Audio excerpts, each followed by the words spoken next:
Bigyan natin ngayon ng reaction opinion itong post ni Sas Rugando Sasok.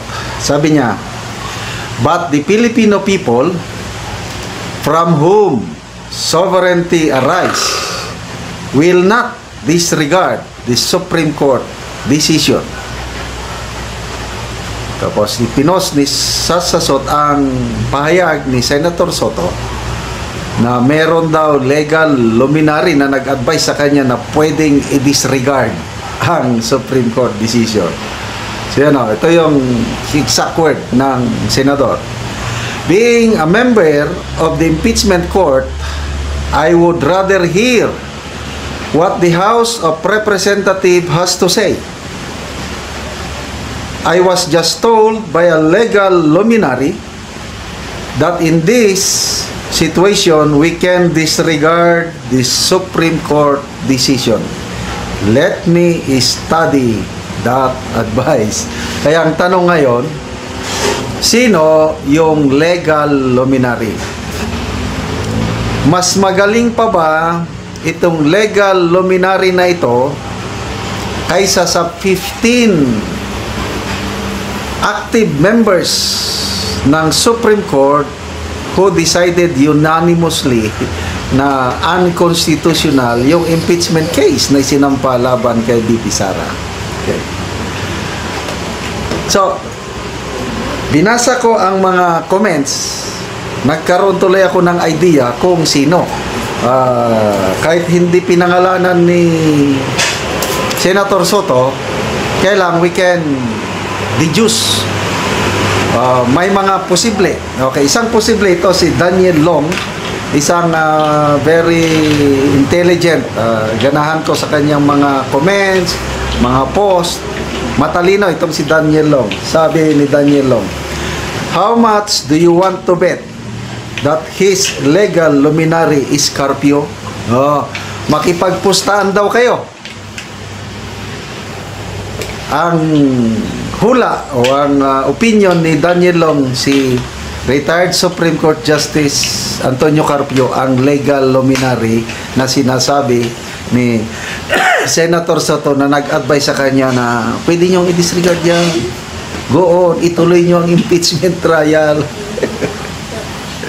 Okay, so may mga nag-react. Basahin natin. Okay, so to me, marami ang posible. Kasi sabi niya na makikinig daw siya sa kung ano ang pahayag ng House of Representatives. Kaya to me, ang mga posibleng legal luminary, isa na yan si Supreme Court Justice retired, Carpio. Kasi anti-Duterte siya through and through. Tapos gustong-gusto niya yung mga previous pronouncement niya, gusto niya talagang matuloy ang trial ni BP Sara. Ayan. Isa pa dyan, posible, sina attorney o congresswoman Laila de Lima at attorney congressman Shell Jokno. Mga anti-Duterte din ang mga yan. Posible.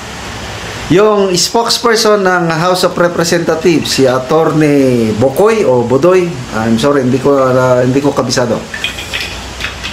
Pwedeng legal luminary din yan. Kasi sabi niya, pakikinggan ko ang sasabihin ng House of Representatives. And then, marami pa kong mga legal minds na against sa Duterte na nagsasabi, impeach yan. So, darating bang panahon na i-reveal ni Senator Soto kung sino ang kanyang legal luminary? Palagay ko hindi. Kasi sa ngayon ang dami ng pinag-uusapan sa social media.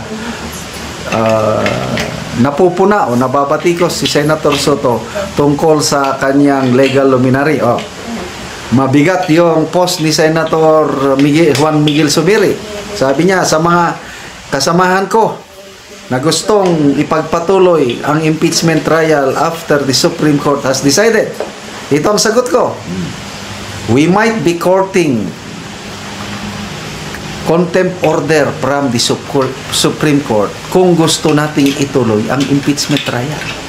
So, warning yan. Baka first time in history na ang mga senador kinontempt ng Supreme Court. Or, sabi ni Senator Zubiri, we are inviting constitutional crisis. Kasi, nagdesisyon ang Supreme Court, ayaw mong sundin dahil korte ka rin daw, impeachment court ka nga daw, so generous na, nako, lalong malalagay tayo sa news sa buong mundo na wala na, nagkagulo-gulo na sa Pilipinas. Ayaw sundin ng mga senador ang desisyon ng kanilang Supreme Court. Nakakaya. So, mga comments.